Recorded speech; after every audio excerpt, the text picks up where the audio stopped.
Hello friends, welcome to the channel. आज का topic है ईयर एनाटमी।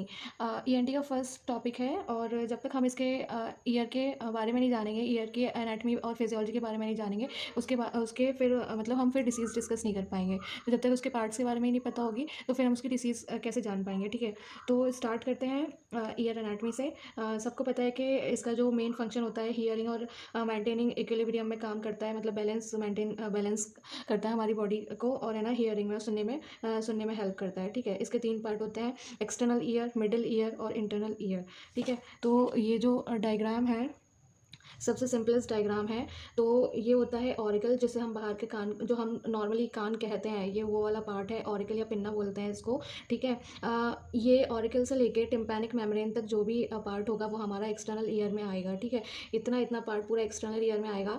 और मिडिल ईयर में ये आएगा मैलियस, इनकस और स्टेप्स। ठीक है, केवल मिडिल ईयर में यही 3 चीज़ें आती हैं, मैलियस, इनकस और स्टेप्स। बाकी उसके बाद का जो अंदर का पार्ट है वो हो जाएगा इंटरनल ईयर में कॉक्लिया, सेमी सर्कुलर कैनाल और वेस्टिब्यूल, ये सब आता है। ठीक है, स्नेल लाइक होता है ये सब हम आगे जाके डिटेल में डिस्कस करेंगे। सबसे आज जो हमारा मेन पार्ट है एक्सटर्नल ईयर, जो पार्ट 1 में हम जो डिस्कस करेंगे वो एक्सटर्नल ईयर डिस्कस करेंगे। ऑरिकल के बारे में जानेंगे, एक्सटर्नल अकॉस्टिक कैनाल के बारे में जानेंगे, टिम्पैनिक मेम्ब्रेन के बारे में जानेंगे। ठीक है, बाकी हम धीरे धीरे मिडिल ईयर पे भी सेकंड पार्ट अपलोड करेंगे, फिर इंटरनल ईयर पे भी। ठीक है, तो सबसे पहले जो हमें आज जो चीज़ पढ़नी है वो ऑरिकल, एक्सटर्नल अकॉस्टिक कैनाल और टिम्पैनिक मेम्ब्रेन के बारे में पढ़नी है कि ये होती क्या है। ठीक है, तो एक्सटर्नल ईयर में क्या होता है कि ये बना हुआ होता है। सबसे पहले इसका फंक्शन देख लेते हैं। Function, transmission of sound. सब इनके पहले फंक्शन देख लेते हैं कि एक्सटर्नल ईयर का मेन फंक्शन क्या होता है। ये सब जो साउंड आती है उसको कलेक्ट करता है, मतलब ये है ना साउंड के ट्रांसमिशन में हेल्प करता है। ठीक है, अब मिडिल ईयर का जो काम है वो एम्पलीफिकेशन है। एम्पलीफिकेशन मतलब जो साउंड आएगी, अब ऐसा नहीं है कि साउंड एकदम मीडियम आवाज़ में आए। ठीक है, तेज़ भी आएगी, कम भी आएगी। तो हमें जो इसको ब्रेन तक पहुंचाना है, मतलब जो हमें कान तक, जो कान के लिए जो कान के लिए बेनिफिशियल आवाज़ होगी उसमें इसको मैनिपुलेट करके भेजता है। ठीक है, तो मिडिल ईयर का काम यही होता है कि जो वाइब्रेशंस आएंगे, अगर तेज़ आ रहे हैं तो उसको कम करके भेजेगा, अगर कम आ रहे हैं तो उसको तेज़ करके भेजेगा। तो जैसे अगर मैं अभी नॉर्मल अगर धीरे भी बोल रही होगी तो किसी के कान में जाएगी तो वो तेज़ आवाज़ होके जाएगी, जैसे कि हमें हमारे ब्रेन में जाएगी तो वो तेज़ आवाज़ होके जाएगी, जिससे हमें समझ में आ सके। तो मतलब एम्पलीफाई करने का काम होता है। ठीक है, जिससे हमारे ना अंदर के पार्ट को, कान के अंदर के पार्ट को डैमेज हो ना कुछ हो। ठीक है, और इंटरनल ईयर का ये काम होता है कि जो भी साउंड अंदर जा रही है उसको नर्व इम्पल्स, मतलब है ना मतलब ब्रेन तक कैसे पहुंचाना है, उसको कंडक्शन का काम होता है। उसको ट्रांसड्यूसर की तरह एक्ट करता है। ठीक है, मतलब यहाँ से जो भी साउंड जाएगी वो ब्रेन तक कैसे जाएगी, नर्व इम्पल्स के थ्रू। तो नर्व इम्पल्स का काम होता है इसका, मतलब ब्रेन के पास पहुँचाने का काम होता है इंटरनल ईयर का काम। ठीक है, तो सबसे पहले हम एक्सटर्नल ईयर के बारे में जानेंगे। एक्सटर्नल ईयर क्या होता है कि ये है ना ये 3 चीज़ों से बना होता है। ऑरिकल, जिसको हम पिन्ना भी बोलते हैं, एक्सटर्नल अकॉस्टिक कैनाल, मियट्स है कैनाल। ठीक है, एक्सटर्नल अकॉस्टिक या एक्सटर्नल ऑडिटरी कैनाल। ठीक है, सी होती है टिम्पैनिक मेम्ब्रेन होती है। तो हम इसमें 3 चीज़ें ही पढ़ेंगे। ठीक है, सबसे पहले ऑरिकल के बारे में जानते हैं। ऑरिकल सबको पता है कि जो हम ये नॉर्मल जो कान कहते हैं अपने, तो ये वो चीज़ होती है। ठीक है, ऑरिकल। तो ऑरिकल क्या, अगर है ना हम किसी के ईयर को या अपने ईयर को एग्जामिन करें तो क्या होता है कि ये सपोज़ क्या, ये ईयर है। ठीक है, तो इसमें ये जो पार्ट है, ये एलिवेटेड जो पार्ट है इसको हम बोलेंगे सबसे आउटर मोस्ट पार्ट। ठीक है, आउटर मोस्ट पार्ट को हम हेलिक्स बोलेंगे इसको, है ना। और उसके ही पैरेलल एक लाइन जा रही है, इसको हम एंटी हेलिक्स बोलेंगे। ठीक है, एंटी हेलिक्स बोलेंगे। यहाँ पे एक एलिवेशन है हेलिक्स के ही पैरेलल, इसको हम है ना एंटी हेलिक्स बोलेंगे। फिर हम देखते हैं ट्रेगस को। ट्रेगस ये वाली चीज़ होती है जो कि जो कि है ना कान के, जो कि एक चीक्स की तरफ होती है। ठीक है, ट्रेगस बोलेंगे हम उसको। और क्या होगा कि इसी के अपोजिट एक एलिवेटेड पार्ट होगा जिसको हम बोलेंगे एंटी ट्रेगस। ये वाला पार्ट, ठीक है, इसको हम बोलेंगे एंटी ट्रेगस। ये जो ऊपर एलिवेटेड पार्ट होता है उसको हम ट्रेगस बोलते हैं। ठीक है, जो चीक्स के पास होता है, उसी के अपोजिट एक पार्ट होगा एलिवेटेड पार्ट, उसको हम एंटी ट्रेगस बोलेंगे। ठीक है, फिर हम ये तो हमको पता है, ये लोब्यूल होता है जहाँ पे ईयर पियर्सिंग होती है। ये इसमें कोई कार्टिलेज नहीं होता। ठीक है, ये वैसे पूरा ईयर कार्टिलेज का बना हुआ होता है, उसके ऊपर स्किन की कवरिंग होती है, लेकिन जो लोब्यूल होता है वो किसी कार्टिलेज का नहीं बना होता, वो मसल्स का बना हुआ होता है। और ये यहाँ पे है ना जो हेलिक्स के नीचे है, हेलिक्स के नीचे एक हमें डिप्रेशन सा मिलेगा जिसको हम बोलेंगे ट्रायंगुलर फोसा। जस्ट हेलिक्स के नीचे अगर हम उसको फील करेंगे तो वहाँ पे एक ट्रायंगुलर फोसा मिलेगा, मतलब डिप्रेशन सा मिलेगा वहाँ पे, जिसको हम ट्रायंगुलर फोसा बोलते हैं। ठीक है, कौन के ही जब हम है ना अंदर की तरफ झाँकेंगे तो वहाँ के पूरे पार्ट को बोलेंगे कौन का। तो ये हो गया इसके एलिवेशन और डिप्रेशन के बारे में, ये पिन्ना के बारे में कुछ टर्मिनोलॉजीज़ हो गई। ठीक है, अब हम इसकी थ्योरी के बारे में देख लेते हैं। तो थ्योरी में क्या है कि है ना, देखिए अगर हम ऑरिकल को डिफाइन करें तो कैसे करेंगे, क्या है ना, ये एक येलो थिक इलास्टिक का बना हुआ होता है। थिक इलास्टिक का बना हुआ होता है जो कि कवर होता है स्किन से। इलास्टिक कार्टिलेज, पूरा ईयर जो होता है वो इलास्टिक कार्टिलेज का बना हुआ होता है, ठीक है, जो कि कवर्ड होता है स्किन से। और ये लोब्यूल्स, मतलब जो लोब्यूल होता है, लोब्यूल किसी कार्टिलेज का नहीं बना होता, वो केवल मसल्स का बना हुआ होता है। लोब्यूल को छोड़ के पूरा जो पिन्ना है वो है ना कार्टिलेज, इलास्टिक कार्टिलेज का बना हुआ होगा, ठीक है। अब हम जो एक्सटर्नल अकॉस्टिक कैनाल, ठीक है, एक्सटर्नल अकॉस्टिक कैनाल के ये बाहर का पार्ट होता है।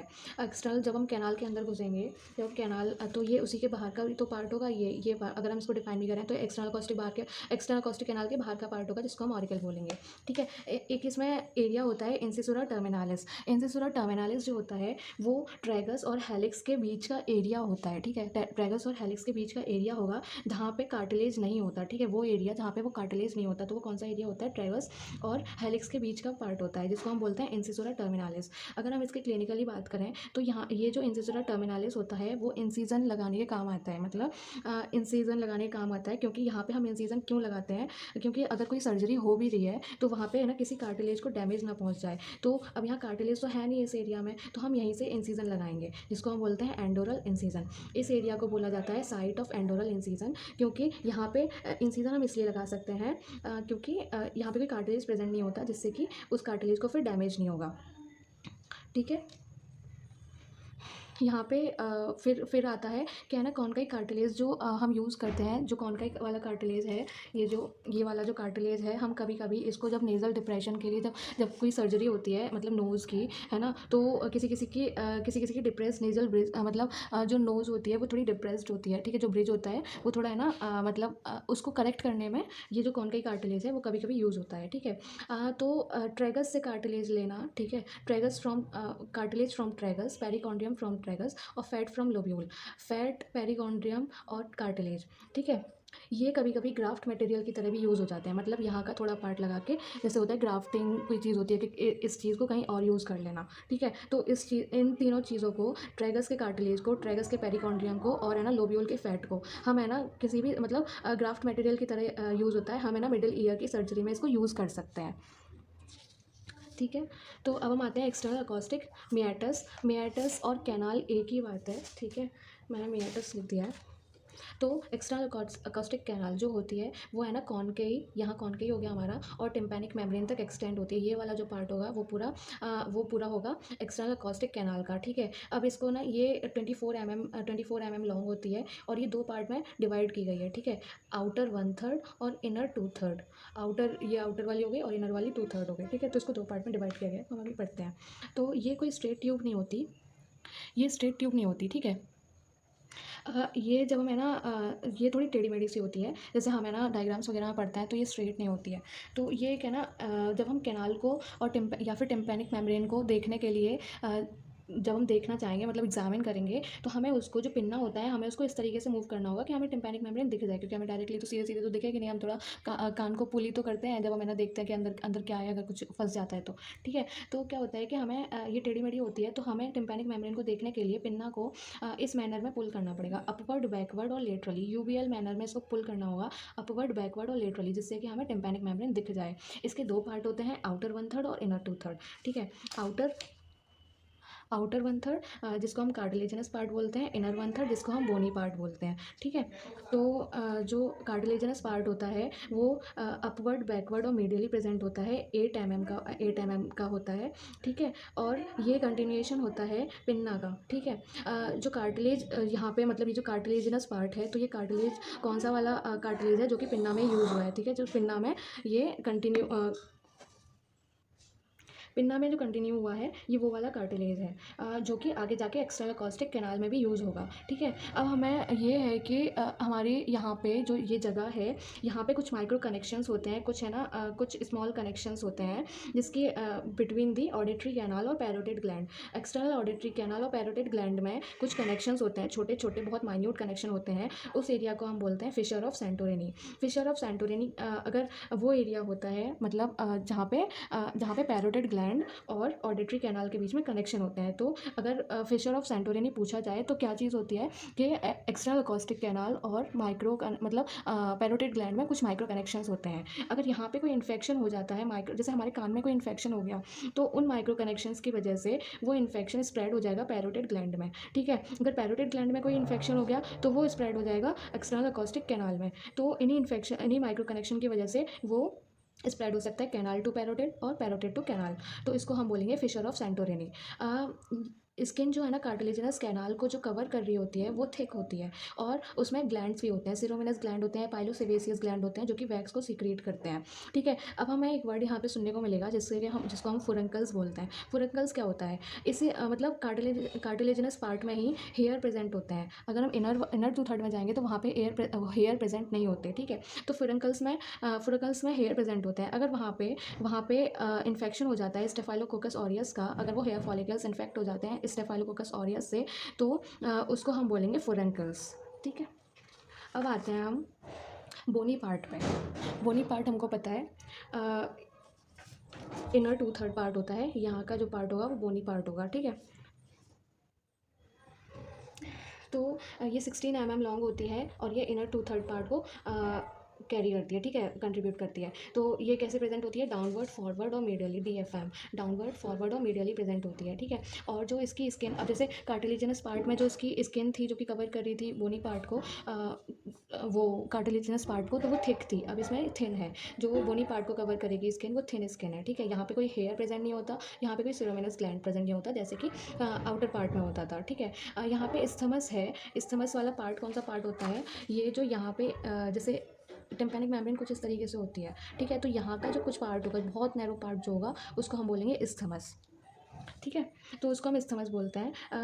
6 mm lateral to the tympanic membrane, laterally 6 mm laterally to the tympanic membrane एक नैरो पार्ट प्रेजेंट होती है, ठीक है। नैरो पार्ट प्रेजेंट होता है जिसको हम इस्थमस बोलते हैं। तो इस्थमस की क्लिनिकल इंपॉर्टेंस क्या है कि अगर कोई फॉरेन बॉडी इस्थमस के मिडल ही अगर कोई आ जाती है और वहाँ पे लॉज हो जाती है, मतलब वहाँ पे जमा हो जाती है और वहाँ पे इम्पैक्ट हो जाती है, ठीक है, और वहाँ पे जमा होकर वहाँ पे धंस गई, ठीक है, तो उसको रिमूव करना ईजी नहीं होगा किसी भी OPD प्रोसेसर से, ठीक है। तो क्या, अगर वहाँ पे कोई फॉरेन बॉडी आ जाती है तो वहाँ पे उसको वो वहाँ पे लॉज कर जाएगी और है ना, वहाँ पे उसको रिमूव करना ईजी नहीं होगा, इसको केवल सर्जरी से ही रिमूव कर सकता है। फोरामेन ऑफ हश्के, जैसे कि कार्टिलेजिनस पार्ट में फिशर ऑफ सेंटोरिनी होता था, ऐसे ही इसमें फोरामेन ऑफ हश्के है। तो हश्के में क्या होता है कि वहाँ पे वो माइक्रो कनेक्शन जो प्रेजेंट होते थे उसकी वजह से इन्फेक्शन स्प्रेड होता था और उसको नाम दिया गया था, उस वाले एरिया को नाम दिया गया था फिशर ऑफ सेंटोरिनी। तो यहाँ पे भी जो माइक्रो कनेक्शन प्रेजेंट हैं जो कि कैनाल और पैरोटिड ग्लैंड को के बीच में और इन्फेक्शन स्प्रेड कर सकते हैं कैनाल ऑफ पैरोटिड और पैरोटिड ऑफ कैनाल के बीच में, ठीक है। तो उसको हम बोलेंगे फोरामेन ऑफ हश्के। अब आते हैं हम टिम्पैनिक मेम्ब्रेन पे। टिम्पैनिक मेम्ब्रेन ये क्या होती है, ठीक है। तो ये लास्ट पार्ट होता है एक्सटर्नल ईयर का, जहाँ पे इसकी एंडिंग होती है। तो ये टिम्पैनिक मेम्ब्रेन होती है जिसको हम कान का पर्दा भी बोलते हैं, ठीक है। ये एक्सटर्नल अकॉस्टिक मेटस और मिडिल ईयर के बीच का पार्ट होती है, ठीक है। मतलब ये पार्टीशन बना रही होती है। टिम्पैनिक मेम्ब्रेन के बाद क्या होगा? मिडिल ईयर, और है ना टिम्पैनिक मेम्ब्रेन से पहले क्या होगा? एक्सटर्नल ईयर, ठीक है। ये ऑब्लिकली सेट होती है, मतलब कुछ इस तरीके से सेट होती है, ठीक है। जो इसका सुपीरियर, पोस्टो सुपीरियर वाला पार्ट होगा वो लेटरल होगा एंट्रो इन्फीरियर से, ठीक है। अगर हम देखें तो ये वाली मीडियल साइड है, ये वाली लेटरल साइड है। सुपीरियर पार्ट जो होगा, पोस्टो सुपीरियर पार्ट, मतलब सुपीरियर पार्ट अगर हम देखें तो ये थोड़ा लेटरली प्रेजेंट है, ठीक है। और इन्फीरियर पार्ट देखें तो ये थोड़ा मीडियली प्रेजेंट है। तो इसकी अगर हम है ना डायमेंशन देखें तो 9 mm tall, 8 to 9 mm wide और 0.1 mm थिक होगा। इसके दो पार्ट होते हैं, पार्स टेंसा और पार्स फ्लैसिडा। इसको वैसे हम डायग्राम से देखेंगे, लेकिन हम जो यहाँ पे थ्योरी वाला पार्ट है हम वो वाला कवर कर लेते हैं। पार्स टेंसा जो होता है वो टिम्पैनिक मेम्ब्रेन का मोस्ट ऑफ द पार्ट बनाता है, ठीक है। सबसे ज़्यादा पार्ट अगर हम देखेंगे तो पार्स टेंसा ही होता है, और पार्स फ्लैसिडा वो कम पार्ट बनाता है। पार्स फ्लैसिडा का नाम होता है शार्पनेल्स मेम्ब्रेन, है ना। और पार्स टेंसा जो होती है, तो जो पार्स टेंसा होती है वो पेरीफेरी पे थिक होती है, और सेंट्रल में, जो सेंटर में होती है वो थिन, मतलब टिल्टेड होती है, ठीक है। पेरीफेरी में थिक होके वो बनाएगी फाइब्रो कार्टिलेजिनस रिंग जिसको हम बोलेंगे एन्युलस टिम्पैनिकस, ठीक है। और पेरीफेरी में वो थिक हो जाती है जिसको हम बोलते हैं एन्युलस टिम्पैनिकस। सेंट्रल में वो टिल्टेड हो जाती है toward the right side, 45 degree का एंगल बनाती है, ठीक है। और वहाँ पे मतलब ये हम डायग्राम से ही समझ पाएँगे, वो है ना वो थोड़ी टेंट टाइप बनाती है जिसको हम अम्बो बोलते हैं। मैलियस के लेवल पे वो एक टेंट वो थोड़ी इनवर्ट के अंदर की तरफ वो है ना थोड़ा टेढ़ी हो जाती है जिसको हम बोलते हैं अम्बो। पार्स फ्लैसिडा में देखें तो जहाँ पे ये एनुलस टिम्पैनिकस जो होगी वहाँ पे जहाँ एब्सेंट होगी ना जो ये एनुलस टिम्पैनिकस उसको हम बोलते हैं नॉच ऑफ रेवेनस। इसको ये जो होती है जो पार्स फ्लैसिडा होती है वो लेटरल प्रोसेस मतलब जो मैलियस का जो लेटरल प्रोसेस है उसके ऊपर सिचुएटेड होती है, ठीक है। इसको हम डायग्राम से ईजी से मतलब अच्छे तरीके से समझेंगे। अभी यहाँ पे इतना जान लीजिए पास्ट टेंस होता है, पास्ट फ्लैसिडा होता है, पेरिफेरल ये थिक हो जाती है जिसको हम बोलते हैं रिंग टाइप बनाती है जिसको हम बोलते हैं एनुलस टिम्पैनिकस, और जहाँ ये एनुलस टिम्पैनिकस एब्सेंट होगी उस एरिया को हम बोलेंगे नॉच ऑफ रेवेनस। देखिए यहाँ पे देखिए ये राइट साइड की है टिम्पैनिक मेम्ब्रेन। अगर हम जो हमने ये पढ़ा था वो लेफ़्ट साइड का था ईयर, जिसकी वजह से ये हमें ऐसी टिल्टेड दिख रही है, ठीक है, नीचे की तरफ ये मीडियली है। और अगर हम इसको यूँ ही तो देख रहे हैं तो मतलब ये राइट साइड का ईयर होगा और ये कौन सा है, लेफ़्ट साइड का ईयर। तो देखिए यहाँ पे ये टिम्पैनिक मेम्ब्रेन का ये फिगर है, ठीक है। तो यहाँ पे ये देखिए ये जो शार्पनेल्स मेम्ब्रेन, ये तो हो गई टिम्पैनिक मेम्ब्रेन, और ये जो है एंटीरियर मैलियल फोल्ड, ये एंटीरियर मैलियल फोल्ड है, और ये हो गया पोस्टीरियर मैलियल फोल्ड, है ना। और ये जो आ रही है, ये जो आपको एक बोन दिख रही है, ये बोन किसका इंप्रेशन है, ये स्टेपीज बोन का इंप्रेशन है जो कि मिडिल ईयर में मिलता है, ठीक है। और ये जो हॉरिजॉन्टली मतलब ये 45 डिग्री का एंगल बना रही है। और क्या है, इसमें दो मैलियल फोल्ड मिलते हैं जिसको हम बोलते हैं एंटीरियर और पोस्टीरियर मैलियल फोल्ड। और ये हो गया lateral process of malleus, lateral process of malleus हो गया। और यहाँ पे एक इंप्रेशन पड़ रहा है जिसको हम बोलते हैं शेडो ऑफ यूस्टेशियन ट्यूब, है ना। पार्स टेंसा, ये पार्स टेंसा हो गया अंदर वाला पार्ट, और ये ऊपर वाला पार्ट हो गया पार्स फ्लैसिडा। पार्स फ्लैसिडा ये ऊपर वाला पार्ट हो गया, ठीक है। ये जो आउटर लेयर हो गई वो पार्स फ्लैसिडा की होगी जो कि बहुत कम पार्ट बनाती है टिम्पैनिक मेम्ब्रेन का, और पार्स टेंसा जो कि बहुत मेजर पार्ट कवर करता है टिम्पैनिक मेम्ब्रेन का, ठीक है। पार्स फ्लैसिडा मतलब शार्पनेल्स मेम्ब्रेन। और एनुलस टिम्पैनिकस ये है, और जहाँ पे ये एनुलस टिम्पैनिकस गायब हो जाती है उसको हम बोलते हैं रेवेनस, ठीक है, सॉरी, नॉच ऑफ रिवेनस बोलते हैं। यहाँ पे ये गायब हो रही है तो इस एरिया को हम बोलेंगे नॉच ऑफ रिवेनस। और ये राउंड विंडो की शेडो है, और यहाँ पे जो आपको यहाँ पे दिखेगा इंसिडो स्टेपिडियल की इंप्रेशन दिखेगा आपको। तो ये है आपके टिम्पैनिक मेम्ब्रेन के लैंडमार्क्स। अगर आप इसको एक बार देखेंगे तो ठीक से आपको समझ में आ जाएगा कि ऐसे बनाना है, फिर है ना ऐसे करके इंप्रेशन बनाया, एंटीरियर मैलियल फोल्ड, पोस्टीरियर मैलियल फोल्ड, और ये जो हो गया ये अम्बो हो गया, ठीक है, इसको हम अम्बो बोल देते हैं।